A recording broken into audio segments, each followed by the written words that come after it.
Salut, c'est Wattman. Aujourd'hui, dans cet épisode, on va s'occuper de la roue arrière, donc il va y avoir du boulot. Donc j'ai tout reçu.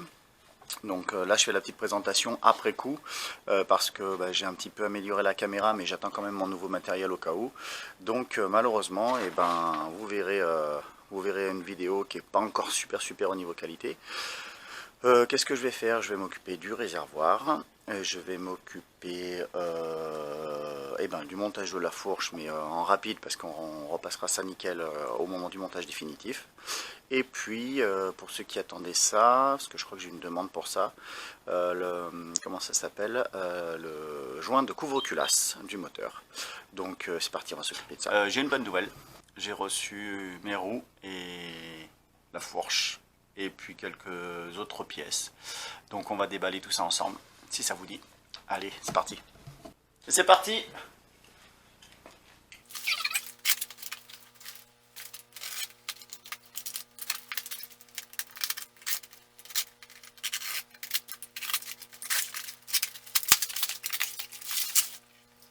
Alors un thé de fourche, on a lu.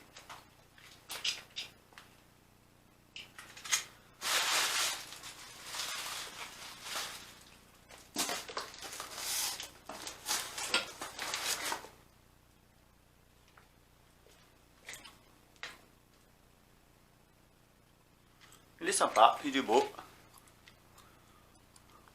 Là, je viens juste d'avoir un doute sur le diamètre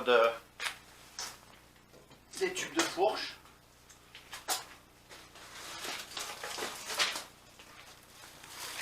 Alors là, j'ai l'axe de roue avant avec l'entraîneur de compteur et a priori le porte-couronne et la couronne de la roue arrière. Hop, avant de continuer,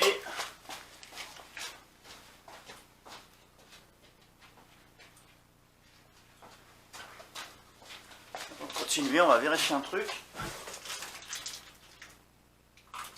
Ah, ça va, j'ai eu peur. Donc je sais pas si on voit bien. Le tube de fourche fait 43, donc c'est bon. Je sais pas si on voit bien. Hop. J'avoue que j'ai eu un petit peu peur. J'ai eu un petit peu peur, je l'ai trouvé petit, je sais pas pourquoi. J'ai du 41, j'espérais bien passer à 43. En plus j'ai déjà commandé les bracelets de guidon, donc ça m'aurait embêté.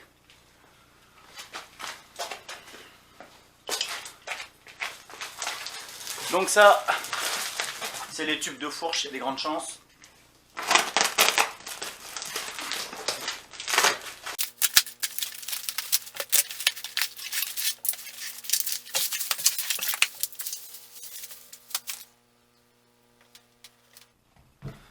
Ok.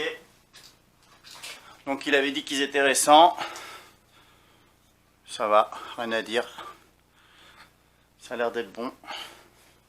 Par contre, je suis inquiet, c'est qu'il avait dit qu'il y avait un kitchen dans le lot. Et je ne l'ai pas vu pour l'instant. Et je pense pas qu'il soit dans les roues.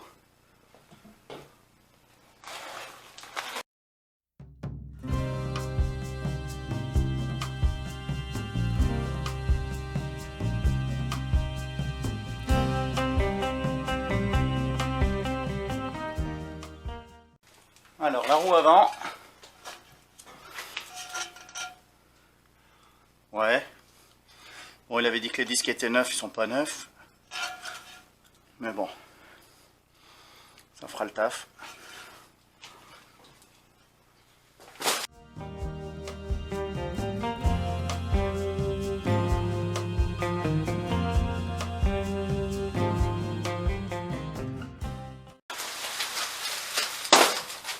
Donc je confirme, donc c'est un vrai escroc, hein, il n'y a pas d'autre mot. Il n'y a pas l'axe de roue arrière, il n'y a pas le kitchen. Donc on commande pour 400 € de pièces, on met un mois à les avoir. Et puis au final, il en manque. Et il fait le mort, il m'a bloqué, donc il me répond plus. Donc voilà, je sais pas comment ça va se terminer l'histoire, mais bon. Donc c'est pas grave. On va montrer qui c'est. Je sais pas si on voit bien. Donc c'est Hedgehog, je crois que c'est Hedgehog Motorcycle, 584 rue du Roucagnier à Lunelvielle, dans le 34, vers Montpellier. Voilà, donc n'achetez pas chez lui, il vend des choses, il les met pas dans les colis, il met un mois à les envoyer, pardon. Et il bloque au téléphone quand on commence à lui faire remarquer que ça fait un petit moment qu'on attend. Donc pas très sérieux. Voilà, donc je vais garder ça.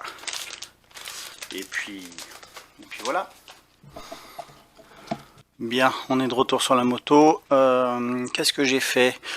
Alors vous affolez pas, hein, je vous montrerai quand je remonterai définitivement la fourche comment on fait. Là j'ai remis la fourche comme on peut voir. Pourquoi j'ai fait ça sans le montrer? Parce que tout simplement je viens de commander les roulements de fourche, d'axe de fourche, donc pour pouvoir les changer. Donc ça me permettra de, là, de tout redémonter et puis de remettre comme il faut. Donc là j'ai présenté la fourche de XJR. A priori pas de souci, c'est plug and play, ça se monte tranquillement.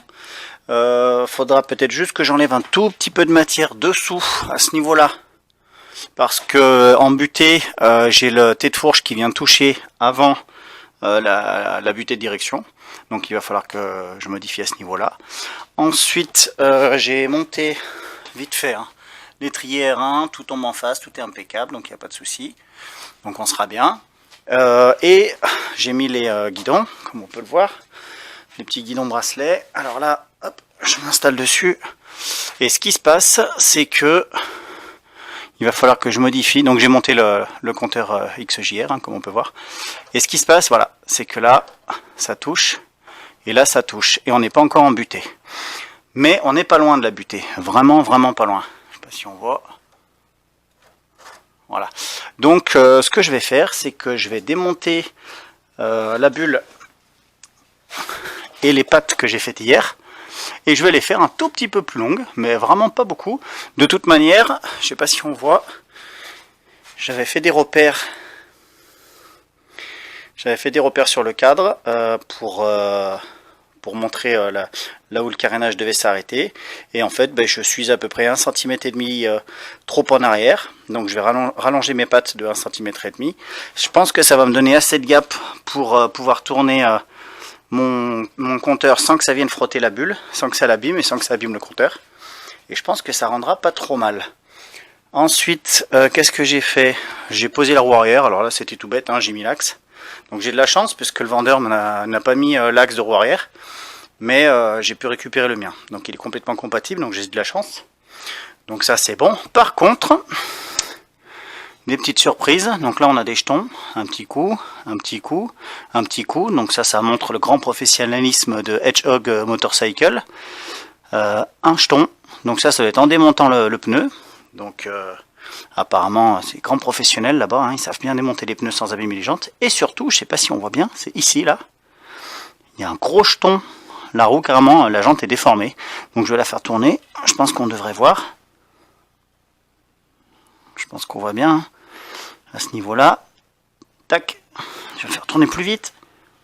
Tac, tac, tac, tac, tac. On voit bien que la jante a un coup. Alors ça, je vais le faire réparer. Donc ça va avoir un coup. Donc finalement, c'était vraiment pas une bonne affaire. Entre la fourche qui est correcte, le temps que ça a mis à venir, la roue arrière qui est tonchée, il n'y a pas l'axe, il devait y avoir un kitchen neuf avec, il n'y est pas. Donc voilà, mon grand professionnalisme. Version pas bon, quoi. Voilà. Donc je suis encore un petit peu dégoûté, mais bon, c'est comme ça, c'est la vie. Pour le reste, il n'y avait pas la visserie au niveau des têtes de fourche, donc il a fallu que je récupère la mienne et que je l'adapte. Donc ça, je montrerai aussi le remontage. Et puis je crois qu'on n'est pas trop mal. Je voulais regarder un truc, je vais le faire en direct, parce que ça, je ne l'ai pas fait. Hop, voilà, on appuie la moto. Bon, ouais, ça touche là, c'est chiant. Voilà, si je suis embuté, non, c'est bon, ça vient pas toucher le cadre. Par contre, je pense que je vais être obligé de mettre le rétroviseur comme ça, du coup. Alors, je vais le retourner, bien sûr, le miroir. Mais je vais être obligé de le laisser... Ouais, de toute façon, j'y verrai clair quand même. Donc, j'essaye de regarder en temps réel ce que ça peut donner. Ouais, si, ça devrait le faire. Ok. Bon, et ben voilà. Donc là, Là, je sais pas trop ce que je vais faire. Je suis encore un petit peu dégoûté pour cette histoire de roue arrière, de kitchen, etc. Donc, je sais pas. Je vais peut-être refaire ces pattes de fixation là. J'en bafouille tellement je suis énervé. Je vais les rallonger, je vais les refaire plus longues. Et puis je pense que ce sera pas mal pour aujourd'hui. Bon, je parle mais je montre pas. Donc je parlais de ces pattes de fixation ici là. Celles qui tiennent la bulle sur le phare. Et puis plus tard, je m'occuperai de la patte de dessous qui viendra se fixer sur le cadre. Je sais pas encore comment parce qu'il faut pas que la que la fourche vienne buter dedans. Ce serait bête. Donc voilà. Bien. Qu'est-ce que je vais faire? Je vais prendre ça. C'est quelque chose que j'ai acheté. Je sais pas si vous voyez ce que c'est. C'est un joint en fait qu'on glisse pour protéger un bord de tôle. Et ben là, ce que j'ai fait, c'est que j'ai coupé mon réservoir. Il avait des points de fixation. Bon, il faudra que j'ai bavure un petit peu mieux que ça. Hein. Hop, voilà, il avait des points de fixation de flanc en fait en plastique qui venaient se clipser dedans. Donc ça faisait une espèce de petite patte comme ça, arrondie, avec un trou au milieu. On mettait un bout de caoutchouc et puis le flanc venait se clipser dedans. Donc moi ça j'en ai plus besoin, mais j'ai ce bord de réservoir qui est pas très beau, qui est un petit peu coupant. C'est pas génial. Donc je vais monter ça tout le tour et pour faire une bonne finition. Donc on va regarder ensemble comment on fait ça. C'est parti.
Aujourd'hui, je vais essayer de récupérer la jante qui est pliée. Je ne sais pas trop encore comment.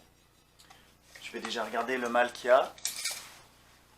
Donc, je rappelle pour ceux qui n'ont pas forcément suivi ou si je suis passé un petit peu trop vite, que j'ai acheté cette jante chez un professionnel dans le sud de la France, qui a mis un mois à m'envoyer les pièces, qui m'a fait un petit peu tourner en bourrique et au final qui m'a pas tout envoyé.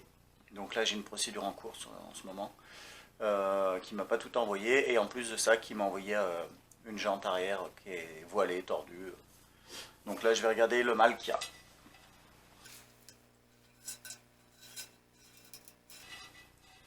Donc j'ai 16 cm. J'ai 16 cm de part et d'autre de la bosse.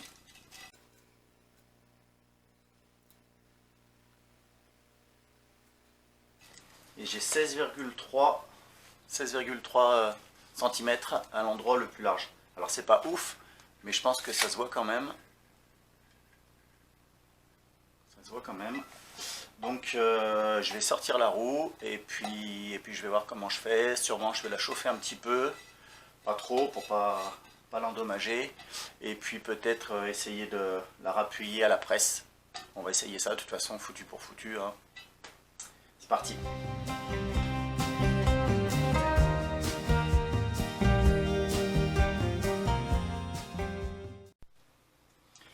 Bien, alors j'ai changé de coin dans l'atelier. J'ai posé la jante sur la presse. Je l'ai juste installée comme ça pour l'instant. Je sais pas si on arrive à voir. Si, on voit quand même. Hein. Donc là, ma pièce d'aluminium est en appui sur le bossage, donc c'est tordu. On voit que là, ça touche pas. Je vais si on voit bien, mais je pense que oui. Voilà. Ici non plus, mais là on doit moins voir parce que la jante est noire. Donc eh ben, je vais chauffer. Et puis on va essayer d'appuyer un petit peu avec la presse. En essayant de rien abîmer. J'ai peut-être un autre point de vue où on voit mieux. Je vais essayer de faire ça. Je garantis rien.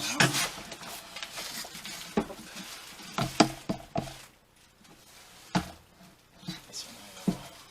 Si on voit. Voilà. On voit là où c'est en appui. Là où c'est en appui sur l'aluminium. On voit que c'est là où c'est tordu. Allez, c'est parti.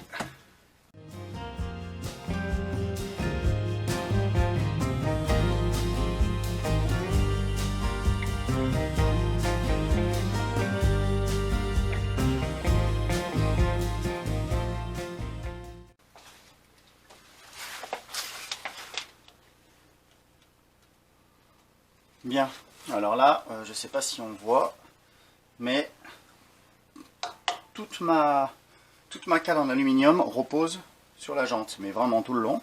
Donc là, en l'état actuel, en pression, j'ai quoi là? J'ai même pas 3 tonnes d'appui, et ma presse peut monter à 10. Donc non, je crois que c'est même une 12. Non, c'est une 10. Et donc avec à peine 3 tonnes, et encore, je suis même à moins que ça, la jante a repris exactement la forme que je veux. Le problème, c'est qu'il faut qu'elle la garde, et ça, c'est pas gagné. Donc ben, on va voir, je vais enlever un petit peu de pression, puis on va voir si elle reprend la forme tordue ou si elle reste comme ça.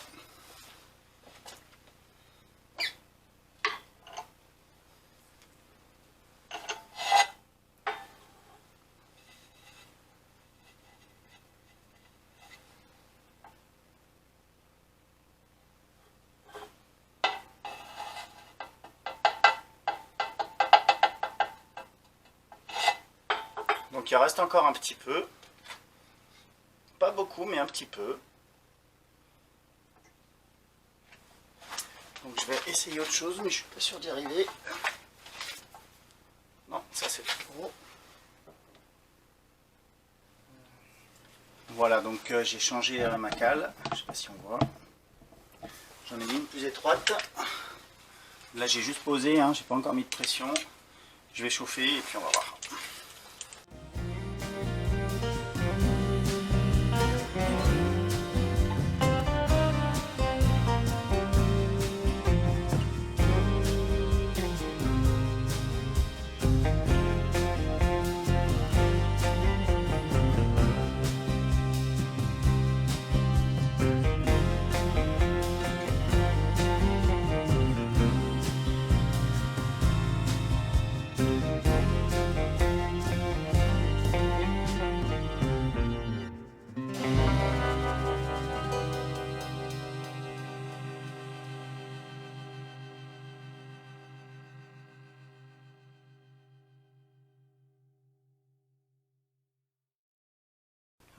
Alors, hop, je me penche un petit peu, on va voir mon crâne chauve.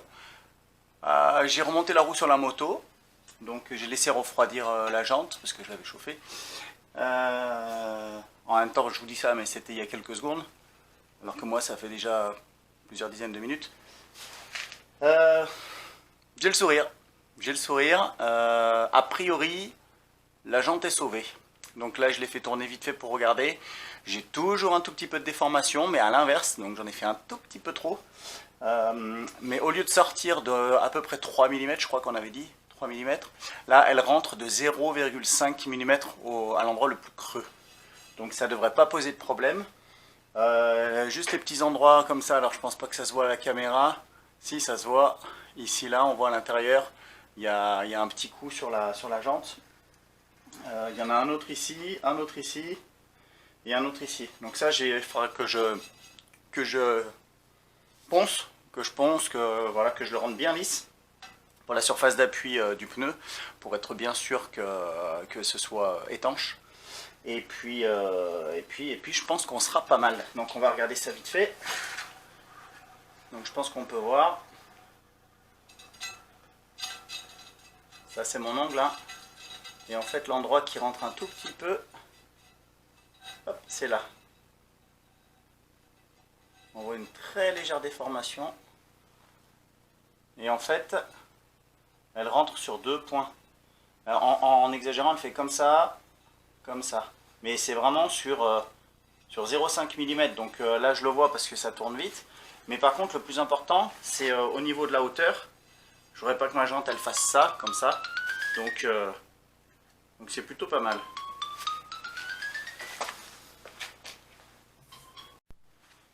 Ok, donc on a vu que la roue tournait rond, que le voile avait disparu, par une toute petite déformation de rien du tout. Ce que j'ai fait, c'est que j'ai regardé au niveau de l'alignement de la chaîne par rapport au guide chaîne, et je me suis rendu compte que la nouvelle jante, qui est un petit peu plus large d'ailleurs, forcément, puisque je vais passer d'un pneu de 150 à un pneu de 180, la couronne est pas tout à fait alignée avec le guide chaîne. Donc il n'y a pas grand chose, il y a 1 mm. Donc ce que j'ai fait, c'est que donc j'ai pris des mesures, j'ai pris une bague, la bague de, comment ça s'appelle, la bague qui vient contre la jante, dans laquelle l'axe de roue passe. Donc j'en avais en double, hein. J'en ai démonté une, j'ai mesuré son épaisseur, et donc là je vais la réduire de 1 mm autour pour pouvoir récupérer cette épaisseur pour réaligner la couronne, la chaîne on va dire, avec le pignon de sortie de boîte. Donc là je vais juste faire l'intervention, et puis ensuite je montrerai directement sur la moto ce que j'ai fait.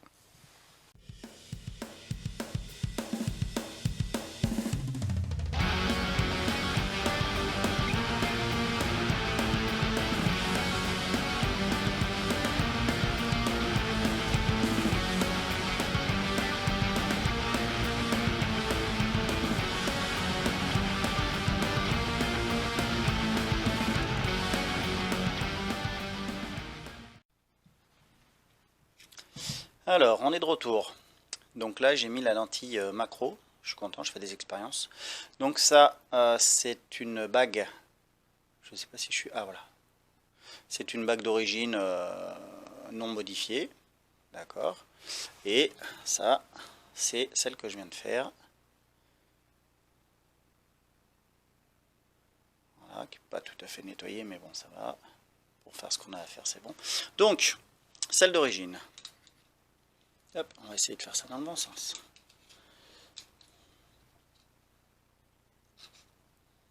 Alors, comment elle fait?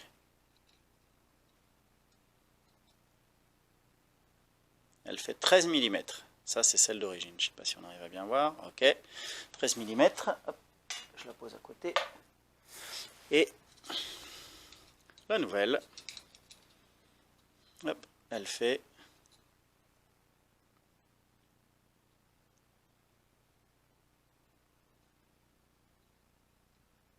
Pas évident. Alors, elle fait combien? Elle fait 12 mm. Ah ben voilà, parfait. 12 mm.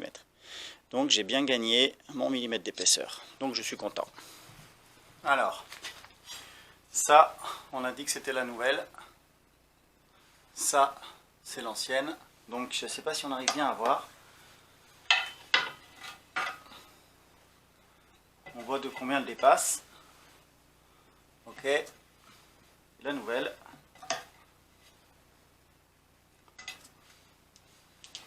Donc, on voit bien la différence d'épaisseur, hein. J'ai bien 1 mm d'écart. Si on arrive à voir. Donc, je vais utiliser celle-ci, ce qui fait que ça me permet d'avoir ma couronne qui va se rapprocher du bras oscillant, puisque ça c'est plus court. Donc elle va se rapprocher du bras oscillant, et je vais récupérer mon petit millimètre d'écart que j'avais sur l'alignement de ma chaîne entre le pignon de sortie de boîte et la couronne. Voilà, donc je vais le remettre sur la moto et je vais vous montrer ça.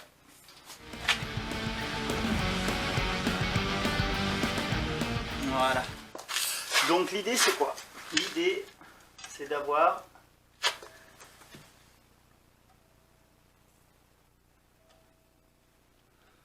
une parfaite ligne droite entre l'axe.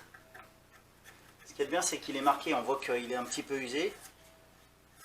Donc on voit que les maillons de chaîne passent de chaque côté. Donc le milieu de cette marque là, je ne sais pas si on voit bien, Je vais essayer de faire un Donc, petit zoom. on reprend le milieu de ce petit bossage là qui correspond, au passage de ma chaîne, hein, donc elle passe de chaque côté là. Je veux qu'il soit complètement aligné, donc je me mets vraiment au milieu et je tends bien.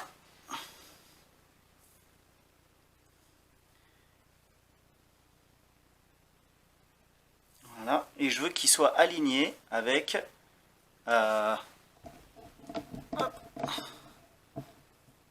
avec ça. Donc là, ça risque d'être un petit peu flou parce que je suis vachement près, mais je veux vraiment qu'il n'y ait pas de désalignement entre les deux. Donc voilà, donc je suis plutôt content du résultat.